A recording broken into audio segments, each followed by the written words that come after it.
সেই বাড়িটা সুখের বাড়ি হবে। জোরে বলুন না সুবহানাল্লাহ। সেই অথচ মেয়ে সন্তান হলে মুখটা কালো হয়ে যায়, ছেলে হলে যেন মুখে হাসি ধরবে, মিষ্টি বিতরণ করে, মেয়ে হলে মুখটা কালো হয়ে যায়। অথচ আমার নবীজি বললেন, যার কন্যা সন্তান হলো তাদের জন্য তিনটি বড় বড় সুসংবাদ। আল্লাহ নবী বললেন, এক নম্বর সুসংবাদ হলো সে জাহান্নাম থেকে, কন্যা সন্তানের বাবা হওয়ার কারণে সে জাহান্নাম থেকে সে মুক্তি পেয়ে যাবে। জোরে বলুন সুবহানাল্লাহ। নবীজি হাদিসের মধ্যে বলেন, মান ইবতুলিয়া বিশাইইন মিনাল বানাতি ফাসাবারা আলাইহিন্না কুন্না লাহু হিজাবাম মিনান নার। কন্যার কারণে যে বাবা পরীক্ষার মধ্যে পড়ে যায়, পরীক্ষার মধ্যে পড়ে কে পড়ে না বাবারা, মেয়ের বাবা যারা আছে টেনশন আছে না নাই বলেন, টেনশনের মধ্যে পড়ে যায়। এই কারণে বিশ্বনবী বললেন, মান ইবতুলিয়া বিশাইইন মিনাল বানাতি ফাসাবারা আলাইহিন্না।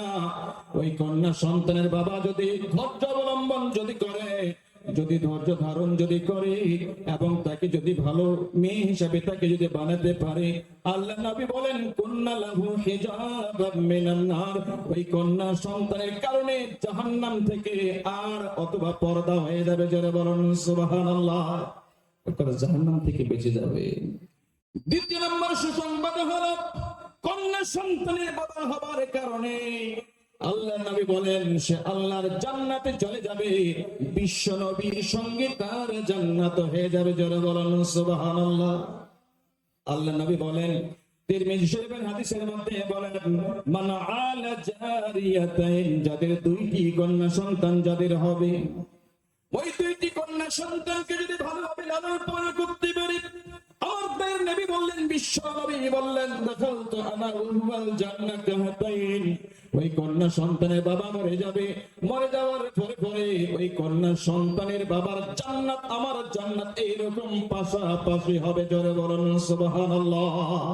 এরকম আঙ্গুল সাহাবায়ে কেরামদেরকে দেখালেন, এরকম আঙ্গুলটা একত্রিত করে আঙ্গুল দেখিয়ে দিলেন। আবার বলেন, বিশ্বনবী বলেন, যাদের তিনটি কন্যা সন্তান যাদের হবে, নবী জামান বললেন, মান আলা সালাসা বানাতিন, যাদের তিনটি কন্যা সন্তান যাদের হবে, ফাতাবাহুন্না, তাদেরকে আদব শিক্ষা দিল, কোরআন শিক্ষা দিল, দ্বীন শিক্ষা দিল, ওয়াজাহুন্না, আর ওই কন্যা সন্তান যখন বালেগা হয়ে গেল, বিবাহের উপযুক্ত বয়স যখন হয়ে গেল, সৎপাত্র দেখি বিয়ে দিল। বিয়ে দেওয়ার পরে ওয়াহসানা ইলাইহিন্না, ওই মেয়ের প্রতি দয়া করলো, ইহসান করলো। এই করার কারণে বলা হচ্ছে ওই কন্যার বাবা মরে যাবে, মরার সাথে সাথে আল্লাহর জান্নাতে চলে যাবে। যারা বলেন সুবহানাল্লাহ। তাহলে কন্যা সন্তান হলে বেজার করার দরকার আছে না খুশি হওয়ার দরকার আছে? খুশি হওয়ার দরকার আছে না? ছেলে সন্তান হলে জান্নাতের ওয়াদা নেই, কিন্তু মেয়ে সন্তান হলে জান্নাতের ওয়াদা আছে না নাই? কিন্তু মেয়েকে বানাতে হবে। মেয়ে জন্ম দিয়ে ছেড়ে দিলে হবে না। মেয়ে জন্মকে ছেড়ে দিলে, নামাজ পড়ে না, পর্দা করে না, আপনি আপনার মেয়েকে পর্দার কথা আপনি কোনোদিন বললেন না, নামাজের কথা কোনোদিন বললেন না, ওই মেয়ে আপনার জন্য জাহান্নামে নিয়ে যাওয়ার জন্য যথেষ্ট হয়ে যাবে। কথা বলো ঠিক না ঠিক? আপনি তো মেয়ের জন্য মেয়ের বাবা নয়, আপনি মেয়ের জন্য একটা দাজ্জাল, আপনি হতেই পারেন না। আপনাকে ওই মেয়ে জাহান্নামে নিয়ে যাবে। একজন মহিলা যখন জাহান্নামে যাবে, চারজন পুরুষকে ধাক্কা দিয়ে তারা জাহান্নামে নিয়ে চলে যাবে। প্রথম নম্বর আসামি হবে তার বাবা। ছোট্ট থেকে সেই মহিলা যখন জাহান্নামে যাবে, বলবে আমার বাবা ছোট্ট থেকে আমাকে আদব শিক্ষা দেয়নি, কোরআন শিক্ষা দেয়নি, দ্বীন শিক্ষা দেয়নি, পর্দার কথা বলেনি, নামাজের কথা বলে নাই, আল্লাহ এর জন্য আমার বাবা দায়ী। দ্বিতীয় নম্বর আসামি হবে তার স্বামী। বিবাহ দেওয়ার পরে বাবার দায়িত্ব থাকে, বাবা যদি মরেও যদি যায়, স্বামী যদি অনুমতি যদি না দেয়, সেই মেয়ে তার বাবার বাড়িতে আসতে পারবে না। তো বিয়ে দেওয়ার পরে দায়িত্ব হলো স্বামী। স্বামী এবার তাকে পর্দার মধ্যে চালাবে, নামাজ পড়ার কথা বলবে। আমি আমার এলাকাবাসীদেরকে বলে দিতে চাই যে পর্দার কারণে জাহান্নামে যেতে হবে। কেন? আমাদের এলাকার অভ্যাস পুকুরে গোসল করা, আদেরা নাই। স্বামী হিসাবে, বাপ হিসাবে আপনার দায়িত্ব হলো, সন্তান আপনার মেয়ে আছে, আপনার বাপ হিসাবে আপনার দায়িত্ব হলো, আপনার স্বামী হিসাবে আপনার দায়িত্ব হলো আপনার মেয়ের জন্য, আপনি আপনার পরিবারের জন্য, আপনার স্ত্রীর জন্য একটি পর্দা গোসলখানা করে দেওয়ার দরকার আছে না নাই? আপনি আমরা যদি আমরা করি, আপনার মেয়ের দিকে আপনার স্ত্রীর দিকে বেগানা হয়ে তার গোসল করবে, যত গুনাহ আপনার স্ত্রী হবে, আপনি গার্জিয়ান হিসাবে, বাবা হিসাবে, স্বামী হিসাবে আপনার আমলনামাতে গুনাহ হবে না? হবে না? আমি সেদিকে যাচ্ছি না, অন্য সাবজেক্ট যেটা আমি যেটা বলতে চেয়েছিলাম, বাবার অধিকার। এই জন্য তো তৃতীয় নাম্বার হলো বড় ভাই, বড় সন্তান। বাবা মারা যাওয়ার পরে বড় সন্তান মা কি করে, কোথায় যায়, দায়িত্ব পালন করার দরকার আছে না নাই? যাই হোক, আমি বলছিলাম সন্তানদের হক যদি আমরা আদায় করতে পারি, আমরা বাবারা সন্তানদের কাছ থেকে আমরা খেদমত পাবো, আমরা সেবা পাবো। আশা করা যায় সন্তানের হক যদি আমরা আদায় না করতে পারি, তাহলে সন্তানের কাছ থেকে সেবা পাওয়ার কোনো প্রশ্নই আসে না। তারা তো জানে না বাবার কি হক আছে, কি অধিকার আছে, কি করতে হবে, সে তো জানে না। আমার মুসলমান ভাইরা, এই জন্য বললেন সূরা বানী ইসরাঈলের মধ্যে বলেন, ওয়াকাযা রাব্বুকা আল্লা তা'বুদু ইল্লা ইয়্যা। আল্লাহর অর্ডার, আল্লাহর ফয়সালা। আপনার রব, আমাদের রব ফয়সালা করে দিয়েছে যে ইবাদত হবে, উপাসনা হবে একমাত্র আল্লাহর। কার? আল্লাহ। আল্লাহ ছাড়া কারো উপাসনা হবে না, ইবাদত হবে না। যে মহান আল্লাহ রাব্বুল আলামিন আমাদের পাঠালেন, সে আল্লাহর ইবাদত হবে, তার বন্দেগী করতে হবে। আল্লাহর বন্দেগী করার পরে পরে দেখেন আল্লাহ বলে দিলেন, ওয়া বিল ওয়ালিদাইনি ইহসানা। আল্লাহ আমাদের সৃষ্টিকর্তা, তাই না? আল্লাহ হলো আমাদের সৃষ্টিকর্তা, কিন্তু পৃথিবীতে আসার মাধ্যম হলো আমার বাবা, আমার মা, তাই কি না? এই জন্য আল্লাহর হকের পরে পরে আল্লাহ রাব্বুল আলামিন বলে দিলেন, বান্দা আমার হক আদায় করার পরে পরে হুকুম হলো, আমার পক্ষ থেকে হুকুম হলো, তোমাদের পিতা মাতার তোমরা ইহসান করবে, তোমরা সেবা করবে, তাদের তোমরা সম্মান তোমরা করবে। পৃথিবীতে বেঁচে থাকলেও তাদেরকে সম্মান করতে হবে, মরে গেলেও তাদের সম্মান করতে হবে, তাদের ইহসান করতে হবে। বলে মরে গেলে আর কি সম্মান, কি ইজ্জত? মরে গেলেও বাপের দায়িত্ব, যে আপনার দায়িত্ব আছে, এই দায়িত্ব কিন্তু ছুটে যাবে না। বাবা মরে গেছে, চাচা বেঁচে আছে, মা মরে গেছে, খালা বেঁচে আছে না নাই? ঈদের সময় মা বাবাকে যেমন আপনি দিতেন, আপনি যদি মা মারা গেছে, খালাকে যদি আপনি কিছু দেন, কিছু কাপড় কিনে দেন, তাহলে আপনার মায়ের হক আদায় হবে। বাবা মারা গেছে আপনার, সেই বাবার জন্য চাচা এখন বাঁচিয়ে আছে, চাচাকে যদি আপনি কিছু কিনে দেন, তাহলে আপনার বাপের হক আদায় হয়ে যাবে। এই জন্য আমি বলি, পিতা মাতার সম্মান করতে হবে, ইজ্জত করতে হবে। তার কারণ হলো কেমন করে করবেন? ও আমার মুসলমান ভাইয়েরা শুনুন, কান খুলে আপনারা শুনুন।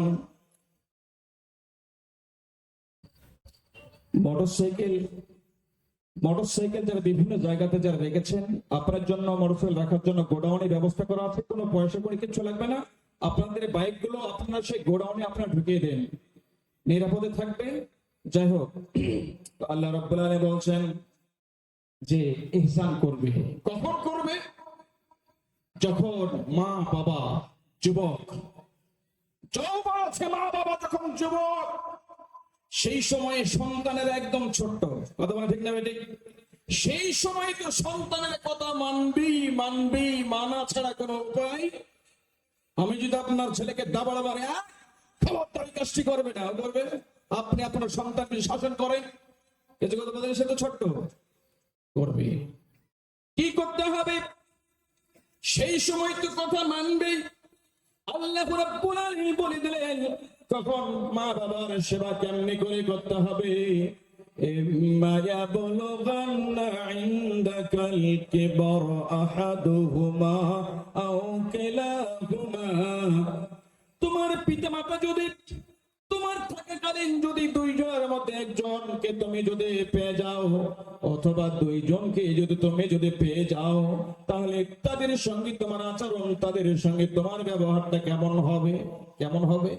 ফালা তাকুল লাহুমা উফ, তোমার কাজে অসন্তুষ্ট হয়ে তোমার বাবা তোমার মা এতটুকু যেন অনুভব না করে, ইস, ও শব্দটা যেন বের না করে, ইস, আল্লাহ তাকুল্লাহুমা উফ।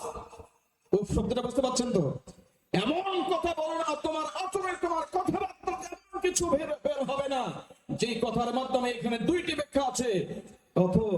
একটা এক নম্বর ব্যাখ্যা হলো তোমার আচরণে, তোমার কথাবার্তায় অসন্তুষ্ট হয়ে তোমার মা বাবা জানে উহ, আহ, এই শব্দটা বের হলো, আহারে আমার সন্তান এমন একটি কথা আমাকে বলল, মা বাপের কলেজাটা ব্যথা লেগেছে, আর শব্দ যেন বের হয় না। কষ্ট দেওয়া তো দূরের কথা, মা বাবার উপর অত্যাচার করা তো দূরের কথা, আপনি এমন কোন আচরণ করতে পারেন না যে কথার মাধ্যমে আপনার বাবা আহ উহ শব্দটা বের হবে। দ্বিতীয় নম্বর ব্যাখ্যা হলো আপনি বাবা, আমার বাবা যখন কিছু বলবে তার কথার উপরে ইস, মানে ইত্যাদি এই সমস্ত বাক্য উচ্চারণ করা যাবে না।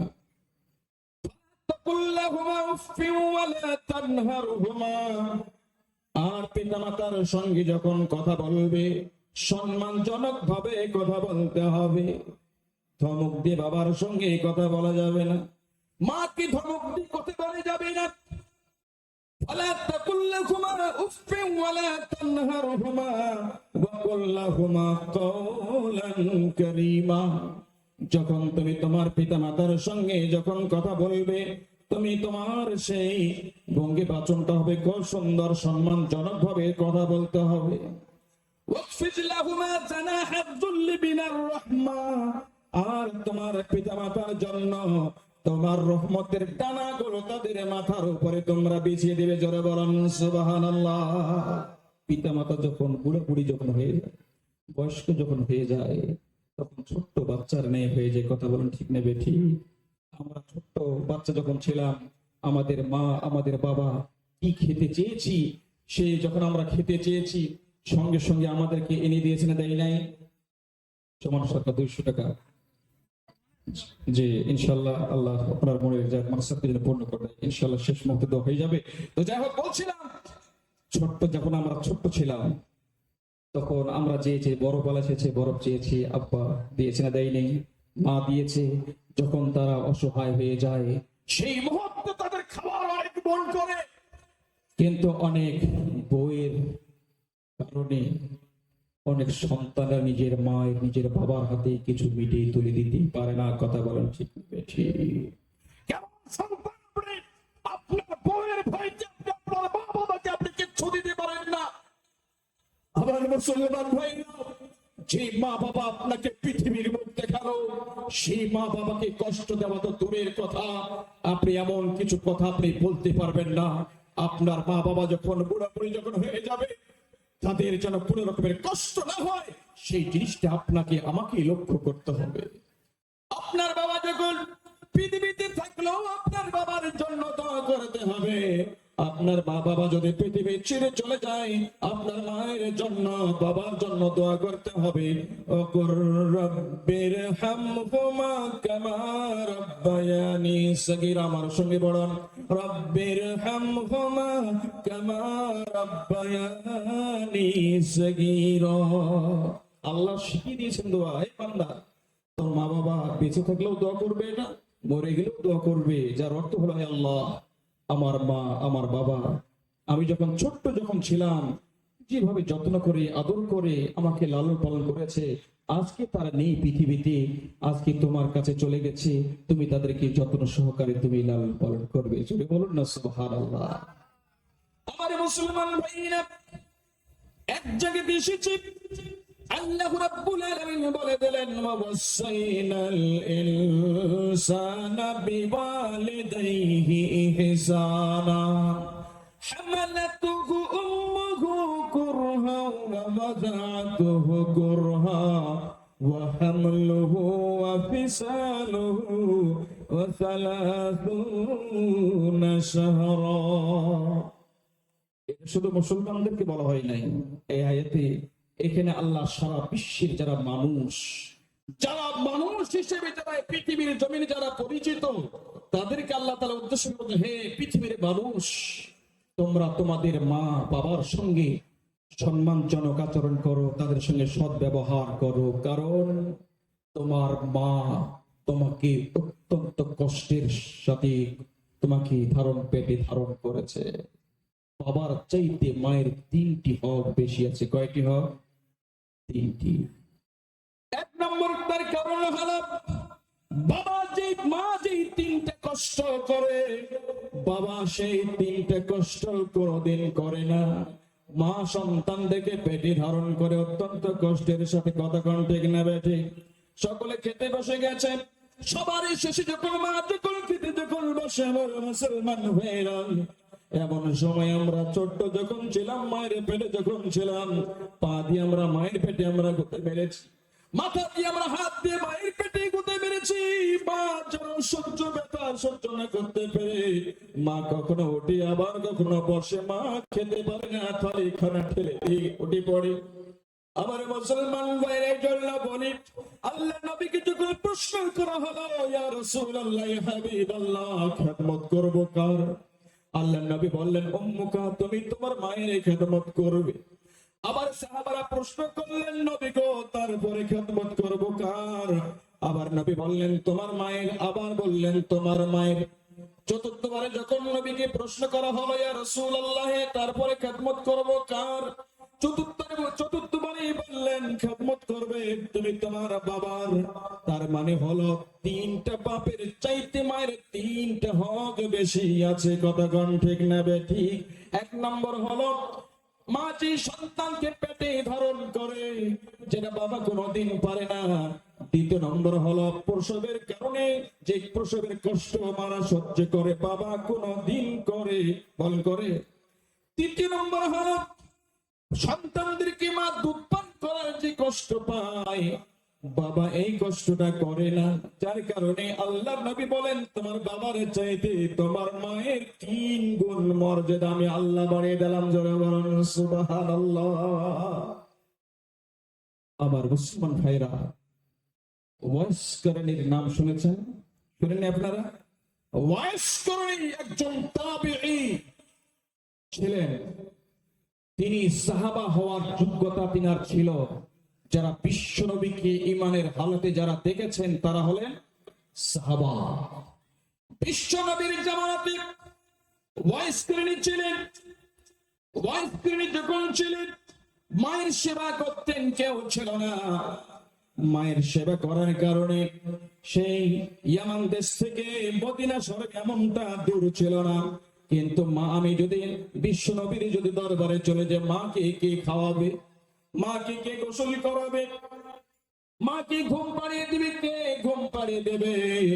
মার খেদমত করার কারণে বিশ্ব নবীর জিয়ারত নসিব হলো না।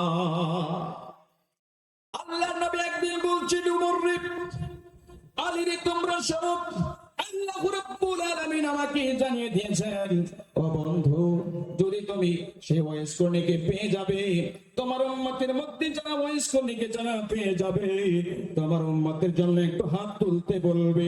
ওয়াইস করণী হাত তুলতে দেরি, কিন্তু আমার তার দোয়া কবুল করতে 1 সেকেন্ড দেরি হবে না। যারা বলেন সুবহানাল্লাহ। কি ছিল তার মধ্যে? মায়ের আদর্শ। মায়ের আদর্শ তার কাছে ছিল, যার কারণে বলা হচ্ছে যে ওয়াইস করণী যদি উম্মতের জন্য হাত তুলে দোয়া করে, হাত তুলতে দেরি হবে, কিন্তু আমার কবুল করতে দেরি হবে না। নবীজি সাহাবায়ে কিরামদেরকে বললেন, সাহাবারে, ওমরকে বলছেন, ওমর তুমি পাবে, কেউ পাক আর না পাক, তুমি কিন্তু ওয়াইস করণীকে দেখতে পাবে। আলীকে বললেন, আলী রে, কেউ পাক আর না পাক, তুমি ওয়াইস করণীকে দেখতে পাবে। এই যখন তার সঙ্গে যখন সাক্ষাৎ হবে, আমার পক্ষ থেকে আমার শরীরের জুব্বাখানা আমি দিয়ে দিলাম, সে জুব্বাখানা ওয়াইস করণীকে তুমি দিয়ে দিবে। আর তোমার জন্য দোয়া করতে বলবে, উম্মতের জন্য দোয়া করতে বলবে। মুসলমান, ও মুসলমান ভাইরা, এটা তো হলো পৃথিবীর অনেক বড় লম্বা চড়া ঘটনা, সেদিকে আমি যাচ্ছি না। পৃথিবীর জমিনে এরকম সম্মান ছিল।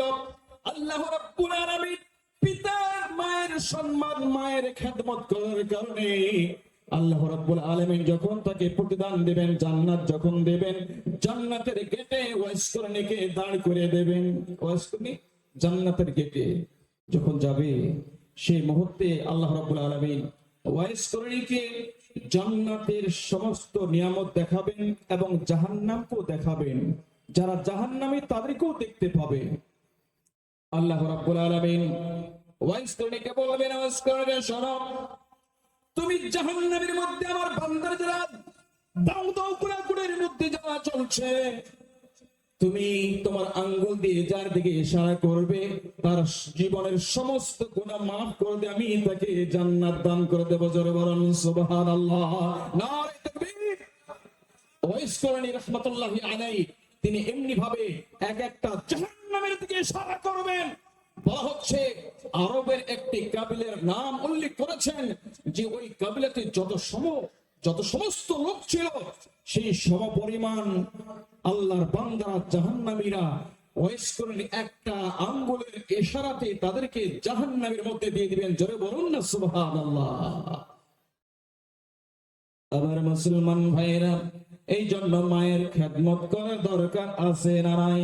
আছে না? মায়ের খেদমত করলে জান্নাত পাওয়া যাবে। আমার নবী বললেন, রিজাল রাব্বি রিজাল ওয়ালিদাইন, পিতামাতার আল্লাহর খুশি, রিজাল রাব আল্লাহর খুশি হলো পিতামাতার খুশিতে। পিতামাতা যদি অসন্তুষ্ট যদি বান্দাদের মধ্যে হয়ে যায়, ছেলের যদি অসন্তুষ্ট যদি হয়ে যায়, আপনি যত বড় আলেম হন না কেন, আপনি হাজী হন না কেন, আপনি যত বড় পণ্ডিত হন না কেন, আপনার কোন আমল আল্লাহর দরবারে মকবুল হবে না, কবুল হবে না। একজন বিরাট বড় আলেম হতে পারে, নামাজি হতে পারে, কিন্তু আপনার পরে যদি আপনার মা আপনার বাবা যদি অসন্তুষ্ট থাকে, আপনার জীবনের সমস্ত নেক আমলগুলি আল্লাহ বাতিল করে দেবেন, বরবাদ করে দেবেন। এই জন্য মা বাবাকে সন্তুষ্ট রাখতে হবে, তাদের সেবা করে নিজের জীবনটাকে বিয়ে দিতে হবে। এবার মুসলমান ভাইয়েরা, মা বাবা যদি আপনার উপর অন্যায় করে অত্যাচার করে, তবু আপনি আপনার মা বাবার সঙ্গে খারাপ ব্যবহার করতে পারবেন না। আল্লাহ রাব্বুল আলামিন বলেন, ফালা তুতি'হুমা ওয়া সাহিবহুমা ফিদ দুনিয়া মারুফা। মা বাবা যদি চুরি করতে বলে, ডাকাতি করতে বলে, শিরিক করতে বলে, এগুলো মানা যাবে? এগুলো মানা যাবে না। কিন্তু মা বাবা যদি কিছু ভালো কথা বলে মানা যাবে। কিন্তু শিরিক করার কথা বলছে, চুরি করার কথা, ডাকাতি করার কথা যদি বলে, মানা তো যাবে না, কিন্তু তাদের সঙ্গে অন্যায় আচরণ করা যাবে না, দুর্ব্যবহার করাও যাবে না। আল্লাহর নবীর একজন সাহাবা হযরত আবু হুরায়রা রাদিয়াল্লাহু তাআলা আনহু, তিনি একদিন বিশ্ব নবীর কাছে এসে কান্না করেন। আল্লাহ নবী বললেন, আবু হুরায়রা তুমি কান্না করো কেন, বলো কি হয়েছে তোমার? আবু হুরায়রা বলে, ইয়া রাসূলুল্লাহ, ইয়া হাবিবাল্লাহ, আমি কান্না করে জন্য আমার মা আমাকে মেরেছে। আবু হুরায়রার মা আবু হুরায়রাকে মেরেছে। আল্লাহ নবী তখন বললেন, আবু হুরায়রা নিশ্চয়ই তুমি তোমার মায়ের সঙ্গে বেয়াদবি করেছো, মায়ের সঙ্গে খারাপ ব্যবহার করেছো বলে তোমার মা তোমাকে মেরেছে। তখন সে আবু হুরায়রা বলছে, ইয়া রাসূলুল্লাহ, ইয়া হাবিবাল্লাহ, না, আমি মায়ের সঙ্গে বেয়াদবি করে নাই, মায়ের সঙ্গে দুর্ব্যবহার করে নাই। আল্লাহ নবী বললেন, তাহলে কেন তোমাকে মারল? তখন আবু হুরায়রা বলছে, ইয়া রাসূলুল্লাহ, ইয়া হাবিবাল্লাহ, আপনার দরবার থেকে বাড়িতে পৌঁছতে দেরি হয়ে গেছে। আমার মা আমাকে জিজ্ঞাসা করলো, আবু হুরায়রা, এত রাত পর্যন্ত তুমি কোথায় ছিলে, কোথায় তুমি দেরি করলে বলো? আমি তখন বলেছিলাম, ইয়া রাসূলুল্লাহ, আমি এমন এক জায়গায় ছিলাম, যেই জায়গায় যেই জনের কদম চুমতে পেলে জীবনটা ধন্য হয়ে যাবে। আমি বিশ্ব নবীর দরবারে আমি ছিলাম, তিনার খেদমতে আমি ছিলাম, তিনার খেদমত করার কারণে আমার বাড়িতে আসতে লেট হয়ে গেছে মা। এই জন্য আমার মুসলমান ভাইয়েরা, আবু হুরায়রা মা তখনও কিন্তু ইসলাম ধর্ম কবুল করে নাই। এই কথা শোনার মাত্র আবু হুরায়রার মা আবু হুরায়রাকে এমন মারতে শুরু করেছে। আবু হুরায়রার মা বলছে, আবু হুরায়রা, এত তুই আমার বাড়ি ছাড়বি অথবা বিশ্ব নবীর দরবার তোমাকে ছেড়ে দিতে হবে। আমার বাড়ি ছাড়, নাহলে বিশ্ব নবীর দরবার তোমাকে ছেড়ে দিতে হবে। আবু হুরায়রা বলছে, মা তুমি বুড়ি মানুষ, তুমি তোমার শরীরে যত শক্তি আছে সব শক্তি প্রয়োগ করে তুমি আমাকে মারতেই থাকো, আর বাড়ি থেকে আমাকে যদি বিদায় করে দাও তবু আমি বিশ্ব নবীর দরবার আমি ছাড়তে পারবো না। ইয়া রাসূলুল্লাহ, ইয়া হাবিবাল্লাহ, আমার মা আমাকে গলা ধাক্কা দিয়ে আমাকে বাড়ি থেকে বের করে দিল। আল্লাহ নবী তখন বললেন, আবু হুরায়রা, তুমি কি আমার কাছে তোমার মায়ের নালিশ জানাতে তুমি কি আমার কাছে এসেছো নাকি বলো? আবু হুরায়রা বললেন, না, আমি মায়ের নালিশ আপনার কাছে জানাতে আসি নাই।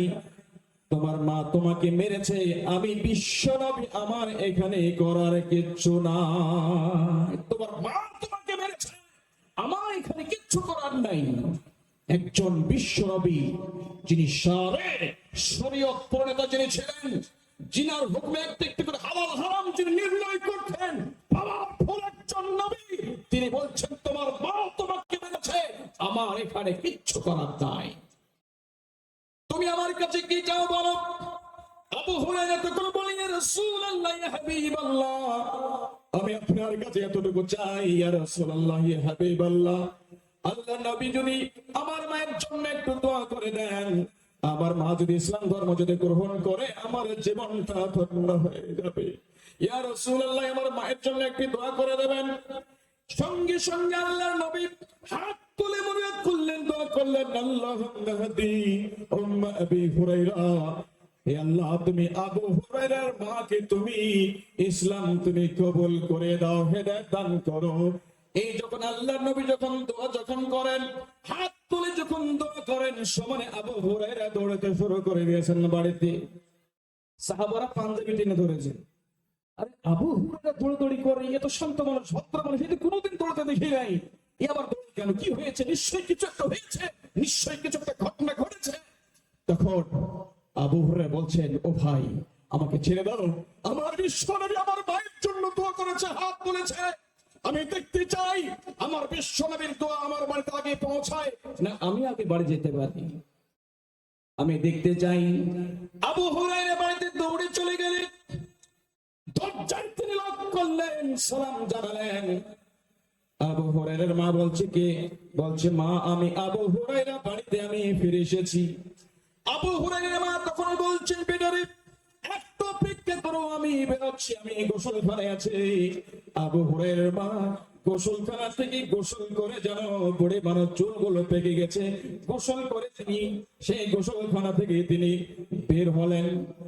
বের হওয়ার পরে আবু হুরায়রার মা বলছেন, বেটারে তোমাকে যখন আমি মেরেছি আমার মনে ব্যথা হয়েছে, আমার অনুশোচনা হয়েছে যে আমার ছেলে তো অন্য কোনো মানুষের কাছে যায় নাই, কোন খারাপ মানুষের কাছে যায় নাই, এমন একজন মানুষের কাছে যিনি গেছেন যেখানে গেলে সকলের জীবনটা ধন্য হয়ে যাবে। আবু হুরায়রা তুমি আমাকে বিশ্ব নবীর কাছে নিয়ে চলো, আমি এখন কলমা পড়ে মুসলমান হয়ে যাব। সেই আবু হুরায়রার মা সঙ্গে সঙ্গে বিশ্ব নবীর দরবারে এসে কালেমা লা ইলাহা ইল্লাল্লাহু মুহাম্মাদুর রাসূলুল্লাহ সকলে বলুন সাল্লাল্লাহু আলাইহি সাল্লাম, কলমা পড়ে মুসলমান হয়ে গেলেন। জোরে বলেন নারে তাকবীর। আল্লাহ তোমায় আমি ভুলেছি,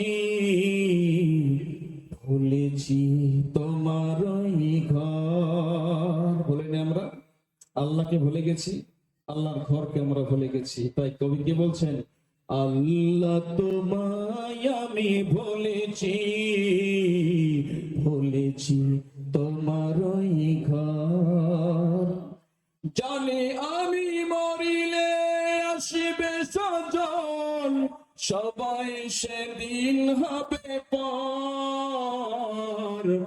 আল্লাহ তোমায় আমি ভুলেছি, ভুলেছি তোমার ঘর। নারে তাকবীর। তারা বলছেন, একদিন তোমারই নাম মসজিদে হবে এলান, হবে না? যে কোনো মুহূর্তে যে কোনো দিন আমাদের নাম মসজিদে এলান হতে পারে কি পারে না? সর্বক্ষণ সর্বদা আমাদের কবরের সামান তৈরি রাখার দরকার আছে না নাই? তাই কবি কি বলছেন, একদিন তোমারি নাম মসজিদে হবে এলাম, তৈরি থেকো তৈরি রেখো কবরের সামান, কবরের সামান।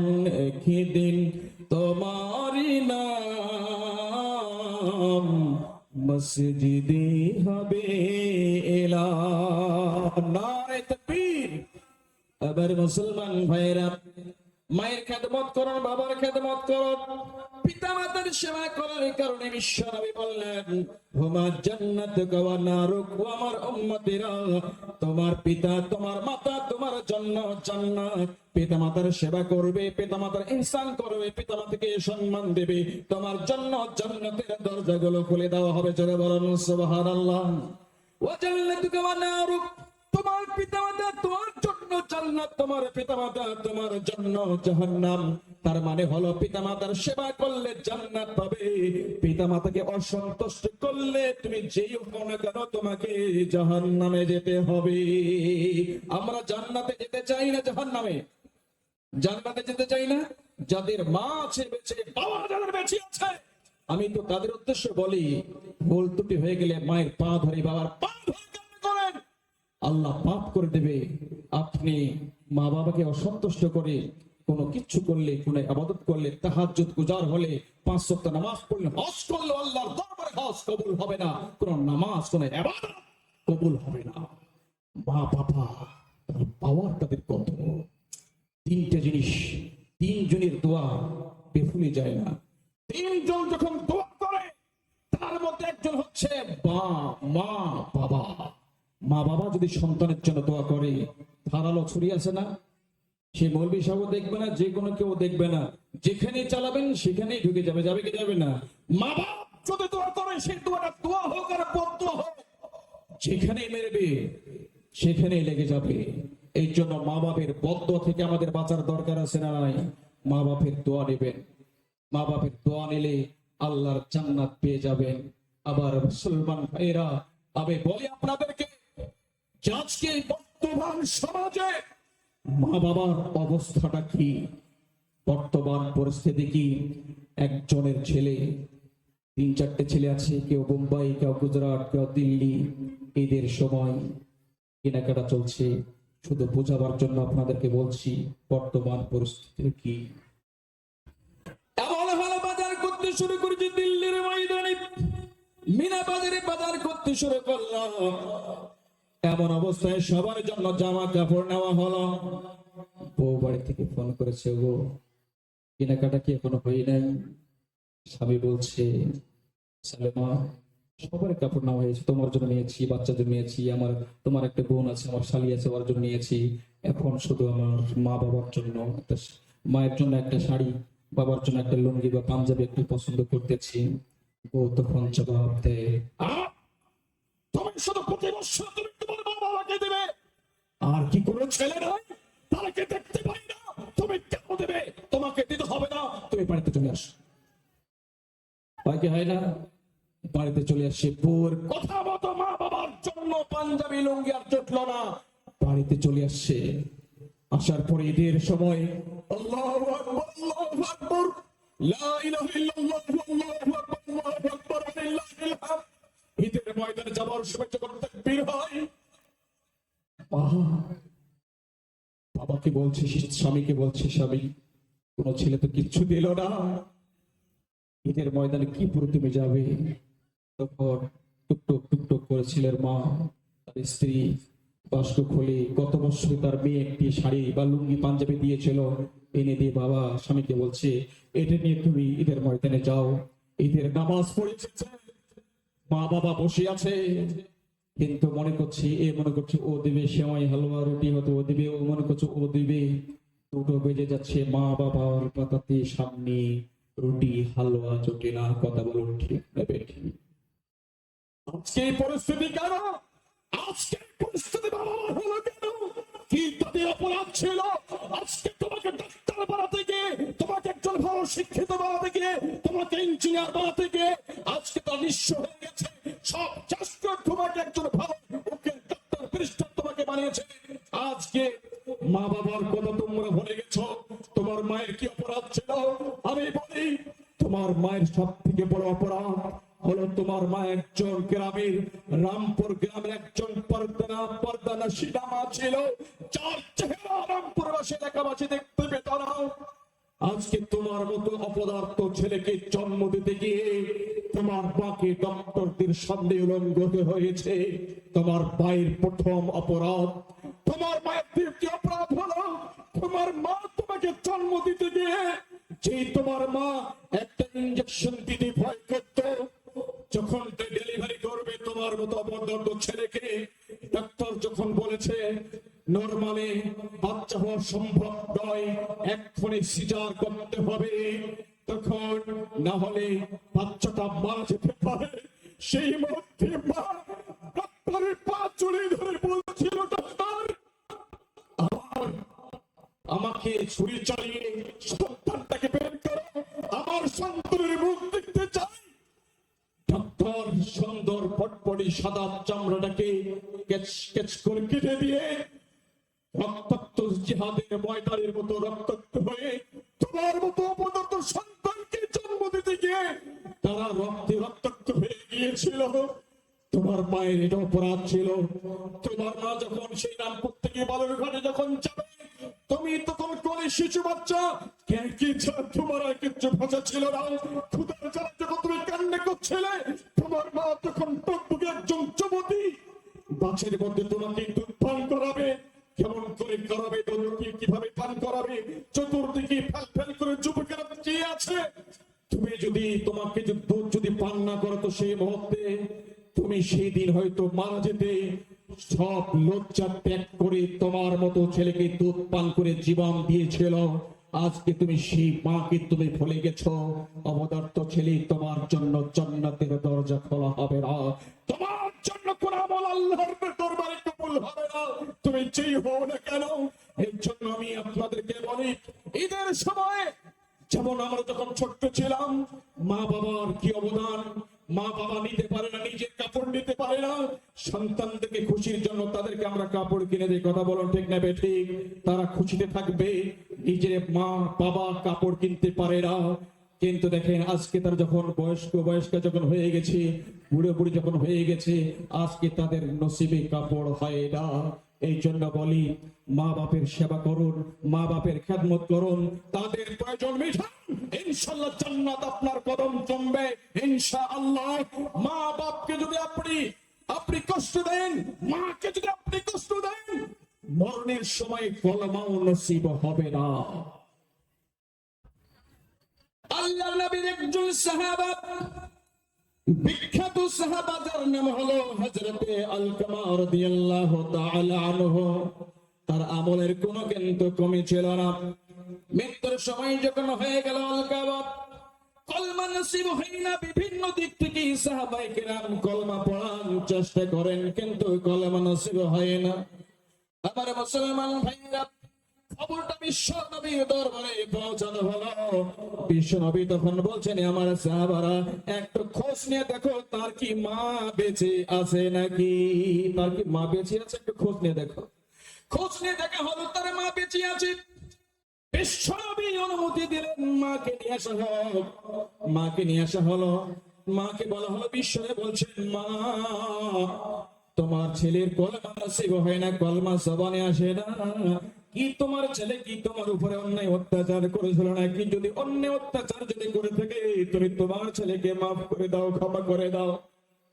মা তখন কেঁদে কেঁদে বলছিল, ইয়া রাসূলুল্লাহ, আমার এই সন্তান 5 ওয়াক্তের নামাজের অভাব ছিল না, সব রকম ভালো কাজ করেছে, কিন্তু এই বউয়ের কথা মতো আমার উপরে অন্যায় অত্যাচার করেছে, বউকে প্রাধান্য দিয়েছে, আমাকে অবহেলা করেছে, আমাকে যে কষ্টটা দিয়েছে আমার এই সন্তান, আমি তাকে ক্ষমা করতে পারি না। রাসূলুল্লাহ, আল্লাহ নবী যখন বলছেন, মা তুমি যদি ক্ষমা না করো, এর সমানে কলমা নসিব হবে না, এ তো জাহান্নামে চলে যাবে। আল্লাহ যখন তার মা বারবার যখন বলল না আমি ক্ষমা করবো না, আল্লাহ নবী সাহাবায়ে কেরামদেরকে বলছিলেন, আমার সাহাবারা তোমরা জঙ্গল থেকে খড়ি নিয়ে আসো, খড়ি নিয়ে এসে খড়িকে সাজাও আর আলকামাতে এই খড়ের মধ্যে পৃথিবীতে চালিয়ে দাও। যখন খড়ি নিয়ে আসা হলো, আলকামা রাদিয়াল্লাহু তাআলা আনহুকে যখন সেই খড়ের মধ্যে আগুনের মধ্যে ফেলা হবে, মায়ের বোন মা তখন বলছি, ইয়া রাসূলুল্লাহ, আমার চোখের সামনে আমার সন্তানকে জ্বালিয়ে দেওয়া হবে, আমি তো সহ্য করতে পারবো না। বিশ্বনবী বলছেন, মা এটা তো পৃথিবীর আগুন, এই আগুনের চাইতে জাহান্নামের আগুন, কবরের আগুন 70 গুণ বেশি তার উত্তাপ হবে, কেমন করে তুমি সহ্য করবে?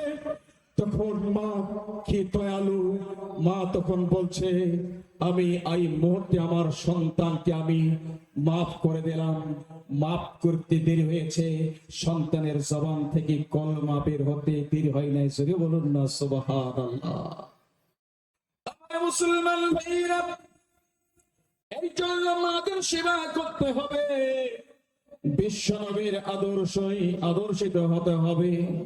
বিশ্বনবী, আমার নবী বিশ্বনবী এইরকম সাহাবায়ে কেরামদেরকে নিয়ে মসজিদে নববীর মধ্যে বসে আছেন।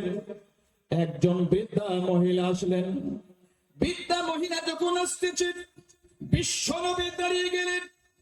দাঁড়িয়ে যাওয়ার পরে বিশ্বনবী সেই চাদর মোবারকখানা ওই মহিলার জন্য বিছিয়ে দিলেন।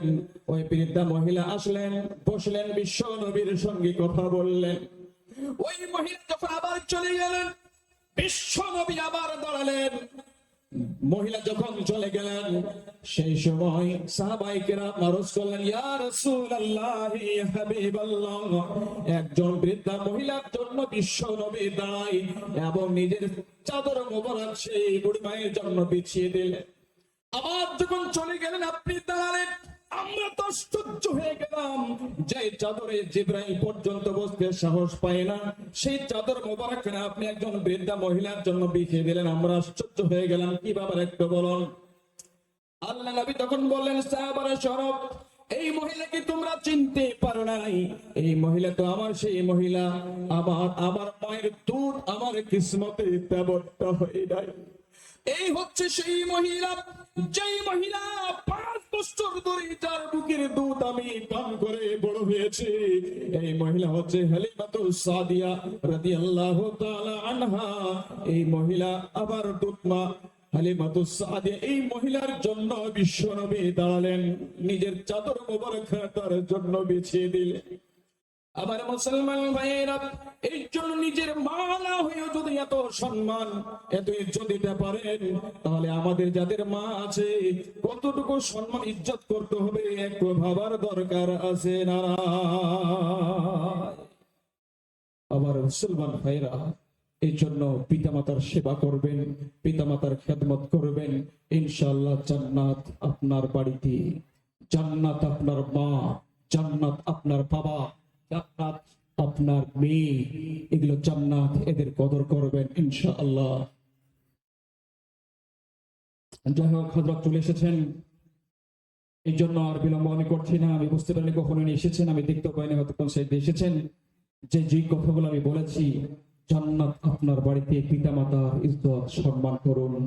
পিতামাতা মারা গেছে, আপনার শেষ হয় নাই, আপনার চাচা বেঁচে আছে, চাচাকে শ্রদ্ধা করুন।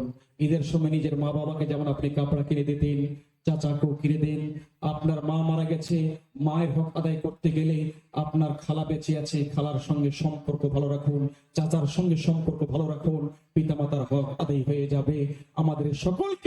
আমাদেরকে পিতামাতার খেদমত করে জান্নাত হাসিল করার জন্য তৌফিক দান করুন সকলে বলে আল্লাহু আমিন। সবশেষে আমরা ভারতবাসী একটি গজল বলি, আমি আমার বক্তব্য ইতি করব ইনশাআল্লাহ। বলবো গজলটা ইনশাআল্লাহ, ছোট্ট করে একটি গজল বলবো।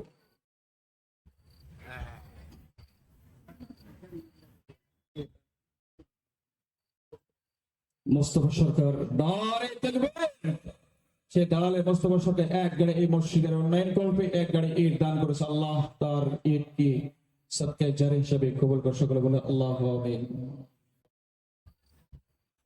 ভারতবাসী ভারতবাসী ভারতবাসী গো, ভারতবাসী ভারতবাসী ভারতবাসী গো, ভারতবাসী ভারতবাসী ভারতবাসী গো, ভারতবাসী ভারতবাসী ভারতবাসী গো।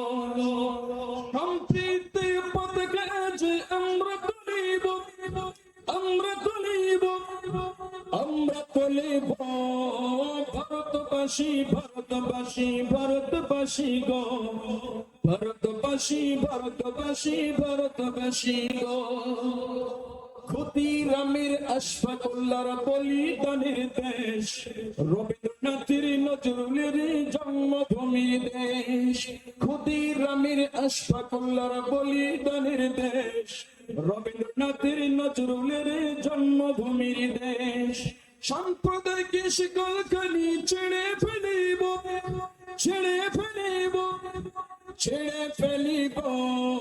ভারতবাসী ভারতবাসী ভারতবাসী গো, ভারতবাসী ভারতবাসী ভারতবাসী গো। একদিকে মন্দির আছে, দেখবে যে মসজিদ, মন্দিরেতে ঘন্টা বাজে সম্বাদে তাকবীর, নারে তাকবীর। এই জন্য তো ভারতবর্ষ পৃথিবীতে শ্রেষ্ঠ আসন গ্রহণ করেছে, জোরে বলুন না সুবহানাল্লাহ। তাই তো কবি বলছেন, একদিকে মন্দির আছে, দেখবে যে মসজিদ, মন্দিরেতে ঘন্টা বাজে সম্বাদে তাকবীর।